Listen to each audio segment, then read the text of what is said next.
12.3ல நம்ம second sum பார்க்குறோம். Already first sum பார்க்கலன்னா ஃபர்ஸ்ட் சம் பார்த்துட்டு வந்தீங்கன்னா கண்டிப்பாக இது ஒரே ஸ்டெப்பில் புரிஞ்சிடும். ஸோ அதனால் கண்டிப்பாக அந்த வீடியோ லிங்க் நான் வைக்கிறேன், நீங்கள் பாருங்கள். ஓகே, சம் பார்க்கலாம். இங்கே எனக்கு Hector earns 3,000 in 10 days. How much will she earns in 30 days? So simply என்ன இருக்குன்னா 3,000 rupees, அதாவது சிம்பிளாக இதெல்லாம் 10 டேஸில் 3,000 rupees. இதுதான் ஃபஸ்ட்டு ஸ்டெப்பு. நெக்ஸ்ட் என்ன வேணும்? 30 டேஸ்னு இருக்கணும். என்னோடய 10 டேஸ் என்னவா மாறணும்? 30 டேஸ்னு இருக்கணும்.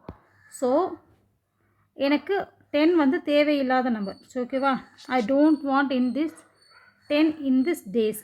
ஸோ ஃபர்ஸ்ட் நான் என்ன பண்ணேன்னா 10 டேஸ் அப்படின்றத 10ஆல் ஃபஸ்ட்டு போத் சைட்ஸ் நான் டிவைட் பண்ணுறேன். when I divided this 10 on both sides, ஓகேவா, இதான் ஃபஸ்ட்டு ஸ்டெப்பு. நெக்ஸ்ட் ஸ்டெப் என்னது? இந்த 10 கேன்சல் பண்ணிடலாம். 10க்கு பதில் என்ன இருக்கும்? இங்கே 1 டே ஈக்குவல் டு இதே கேன்சல் பண்ணலாம் 300. ஸோ கேன்சல் பண்ண முடியலன்னா நோ ப்ராப்ளம், கேன்சல் பண்ண முடிஞ்சால் கேன்சல் பண்ணிக்கோங்க. நமக்கு என்ன வேணும்? 30 டேஸ்க்கு வேணும். ஸோ நான் multiplied both sides by 30, then I get 300 into 30. That is 3 3s are 9, 3 zeros, 9,000 rupees. So சிம்பிளாக ஃபஸ்ட்டு சம் வந்து நம்ம 3 மினிட்ஸில் பார்த்தோம். இந்த சம் 1 minute 30 seconds முடிச்சிட்டோம். இன்னும் அடுத்தடுத்து அவ்வளோ அதுக்குள்ளேயே ரொம்ப கம்மியாகவே முடிச்சிடலாம்.